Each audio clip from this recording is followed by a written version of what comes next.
Instituciones oratorias de Quintiliano. El principio del decir. Origen de la retórica.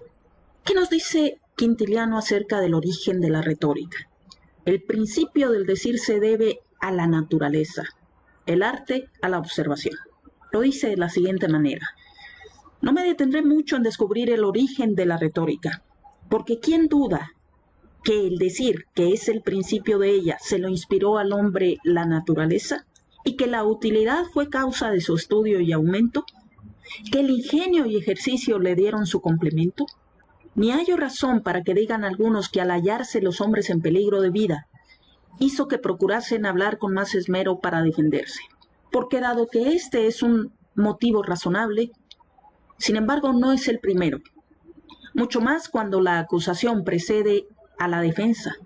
A no decir que las espadas fueron inventadas primero por los que se defendieron de los insultos de otros, y no por los que invadieron a los demás. El principio del decir se debe a la naturaleza y los preceptos a la observación. Porque a la manera que los hombres, observando que unas cosas eran provechosas a la salud y otras no, crearon la medicina.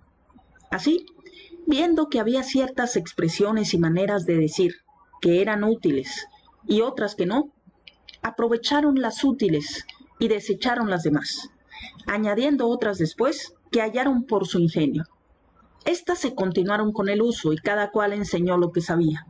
Cicerón atribuye el principio de perorar a los fundadores de las ciudades y a sus legisladores, los que es preciso que tuvieran energía en el decir. Pero no sé por qué causa señala este origen a la retórica, pues en el presente hay naciones que ni tienen domicilio fijo, ni leyes, y con todo eso, los que nacieron de ese modo, no solo tienen sus embajadores, sino acusadores y abogados, y finalmente disciernen quién aventaja a otro en explicar sus pensamientos. Las partes de la retórica. 5 son las partes de la retórica. Toda la oratoria, como dicen muchísimos de los autores más insignes, se reduce a 5 partes: invención, disposición, elocución, memoria y pronunciación o ademán. Todo discurso que explica lo que sentimos consta por necesidad de 2 cosas, de materia y palabras. Y si es breve y reducido a una sola oración, no necesita de más. Pero cuando el razonamiento es largo, ha de tener mucho más, pues no solamente importa saber expresar los pensamientos y el modo de proponerlos, sino las circunstancias del lugar. Así es que necesitamos de la disposición.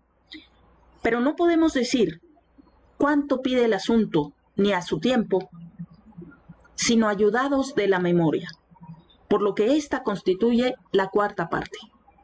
Y como todo esto lo echa a perder una pronunciación desarreglada por la voz y por el ademán, se sigue que ella debe entrar en 5º lugar. De los géneros de causas. 3 son los géneros de causas. Dudan algunos si son 3 o más los géneros de causas. Casi todos los antiguos de mayor nombre, siguiendo a Aristóteles, se contentaron con esta división, sin más diferencia que llamar combinatorio al deliberativo. Yo tengo por más seguro, porque así lo dicta la razón, el seguir a los más. El género que abraza la alabanza o vituperio de alguna cosa es uno mismo y se llama demostrativo, aunque por la parte que alaba es conocido también como laudativo. El segundo es el deliberativo, que aconseja o disuade, y el tercero, el judicial, que acusa o defiende. Los demás géneros se reducen a estos, y entre ellos no hay alguno por el que no alabemos o vituperemos, aconsejemos o disuadamos, se acuse o se defienda. Es muy importante también conocer que todos los géneros se ayudan mutuamente, porque en las alabanzas se trata también de la justicia y utilidad, en las deliberaciones del honesto, y por maravilla hallaremos alguna causa judicial en la que, en parte o en todo, no tenga lugar cualquiera de las otras 2. El alabar o vituperar a alguien, o el aconsejar o disuadir. De los oficios del orador. Consta toda oración de dos cosas, unas que son significadas, otras que significan, esto es, de pensamientos y de palabras. La perfección de la oratoria depende de la naturaleza, arte y ejercicio. Añaden algunos la imitación, pero nosotros la reduciremos al arte. Tres cosas son los oficios del orador: enseñar, deleitar y mover o conmover, aunque no todas se verifican en todas las materias que trata. Hay asuntos en que los afectos no tienen lugar, pero así como estos no siempre tienen entrada, en aquellos asuntos en que tengan cabida, son el todo en la oratoria. Las cuestiones son infinitas o finitas, en lo que todos convienen. Infinitas son las que no se ciñen a ninguna circunstancia de lugar, tiempo o persona. Lo que llaman los griegos tesis. Y Cicerón, pregunta particular. Finitas, por su parte, son aquellas donde interviene alguna de estas circunstancias, es decir, de lugar, tiempo o persona, y que en griego se conocen como hipótesis, y en latín, causas. En todas ellas parece se trata determinadamente de cosas o personas. La infinita siempre se extiende a más, y la finita a cosas menos universales.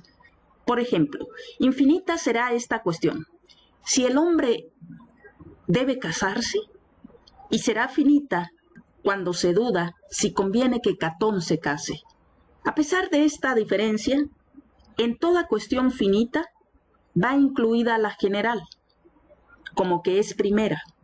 Lo que no sé determinar es si será general también cualquier cualidad de las que entran en la cuestión particular. Milón, por ejemplo, mató a Clodio, y le mató justamente porque conspiraba contra él. ¿No diremos que aquí tácitamente se duda si es lícito matar al agresor? ¿Qué más? Aunque en las causas que miran a una persona no basta el tratar la cosa en común. Es cierto que no podemos llegar a la cuestión particular sino ventilando primero la general. Porque ¿cómo se va a decidir si a Catón le conviene tomar mujer, de no saber primero que el hombre debe casarse? ¿Y cómo se formará la cuestión de si se debe casar con Marcia, si primero no se da por sentado que Catón debe tomar mujer? De las tres maneras es el estado de la causa. Se conoce como estado de la causa aquello que principalmente intenta el orador, y de lo que, como punto cardinal, el juez debe informarse, pues en esto consiste la causa. Muchísimos sientan tres estados de causa general: de conjetura, de definición y de cualidad. De estos se vale Cicerón en su Orador, y dice que a ellos se reduce todo cuanto se pone en cuestión. Por ejemplo, de conjetura se refiere a si existe la cosa, de definición, ¿qué es la cosa? Y de cualidad, ¿cómo es la cosa? Hemos de estar, pues, al dicho de aquellos a quienes siguió Cicerón, diciendo que a tres cosas tan solo se reduce cuanto entra en disputa: si es la cosa, qué es y cómo es, lo que aún la misma naturaleza nos enseña. Pues ante todo debe haber sujeto en la cuestión, porque no podemos ver lo que es, ni cómo es, si primero no existe. Por lo tanto, esta es la primera cuestión: si existe la cosa. Una vez que estamos ciertos de la existencia de la cosa, todavía resta indagar sus cualidades, y apurada esta cuestión, ya no queda más que averiguar. Sigamos ahora el orden que hemos sentado de los tres géneros de causas, y vamos a ver primero el género demostrativo.